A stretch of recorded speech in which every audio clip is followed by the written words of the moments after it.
It's time for Justice for the People with Pastor Charles Bennett.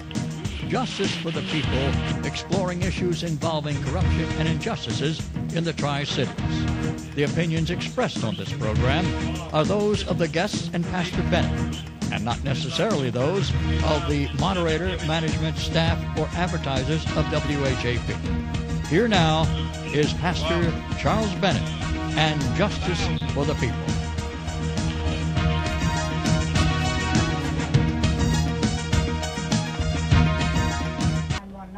I wouldn't vote for McDonald. I like the people. He was Attorney General. He promised me he was going to check into my case. You know what he did? He hired the Attorney General's office and took over my appeal and against me, took over the instead of letting the local people fight you. Worked against you. They worked against you. They say their job is to take up for the government. State who they're supposed to take up. Stand by. Yeah, the people of the state. Can you comment? And we're back. I'm going to give Mr. Floyd Francis full steam ahead. I'm interviewing him with Roundtree, Pontiac. I'm also glad to have Woody with us today. Woody is a great friend of the station. You've heard him on many different programs here. But Mr. Francis, on the break, you said you had something to share about the Attorney General's office. I warned the people a month and a half ago, and I actually called the Attorney General's office because I made the statement, it can't get past the Secretary. When McDonald was in office, when he was Attorney General, that guy promised me, and from Hopewell here, and promised my brother from Hampton he was going to do something, get back in touch with us. They never got back in touch with us. And when you finally get through to someone that was high up in that office, which I've never gotten through to them on the telephone, or I could never get an appointment. When you buttonhole one of them at a meeting, they say they're going to do something, and they absolutely do nothing. But when you can get a hold of them, they tell you this: they're not there to represent the citizens. See, attorney generals are supposed to be the top cop of the state.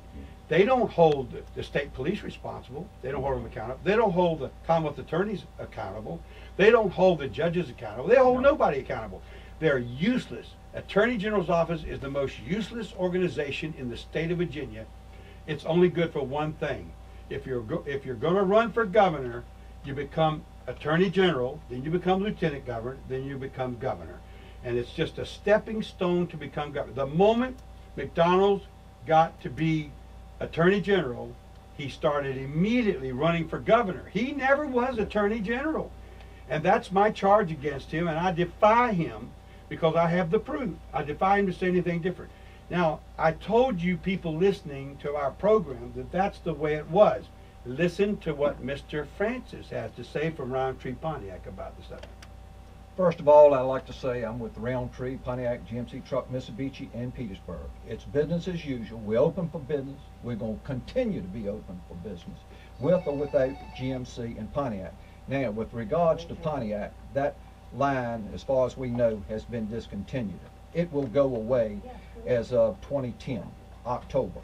Now, we still have the GMC franchise, which they have coerced us into signing a wind-down agreement against our will. But we will continue to sell and service these vehicles through October of 2010. What's been your response with the Attorney General's office? Okay, this is a fresh issue. We have a phone call. Hold just 1 second. Go ahead, caller, you're on the air.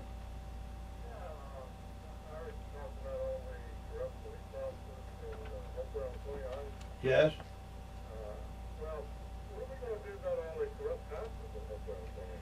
Well, we need to fire him. That's a good idea. So long as, we play everything down the line, that's fine. Okay, well, thank you for calling, caller. Our subject today is the automobile industry. Okay, the number to call today is 452-4999. Go ahead, Mr. Francis. In regards to the Attorney General's office, we feel like our rights have been violated, that we have been treated unfairly and unfairly terminated. So at this point, we have contacted the Attorney General's office. Now, there's a Have they gotten back in touch with you? Not yet, but I feel confident that they will, because I've emailed them several times. But there's 36 attorney generals in the United States that have signed on to this H.R. 27 bill that's in committee now. It will restore all the dealers' rights back. They're trying, for example, we've been in business for 52 years. General Motors could have terminated us at any time if we'd done something wrong. But we've never done anything wrong for them to terminate us. So, through government-sponsored bankruptcy, they have decided to get rid of the small dealers or whoever they deem to be not, worthy with them. And the more dealers they terminate, the folks don't understand, the more you're going to pay for the car. Because the more competition you got, people can go around one place to another, and they can get a better price on the car in the trade. When you take 6,000 dealers and you cut them down to 3,000, the consumer's going to pay more money for the car. Now, I don't know if that's price fixing or what you want to call it, but it's restricting competition. And unemployment is 10%. To close businesses down when unemployment is 10% is crazy. We haven't done anything wrong for somebody to take our franchise away from us. What does it cost them to have another dealer? They claim it costs $44,000 a year, I hear, on the Senate hearings, which is ridiculous.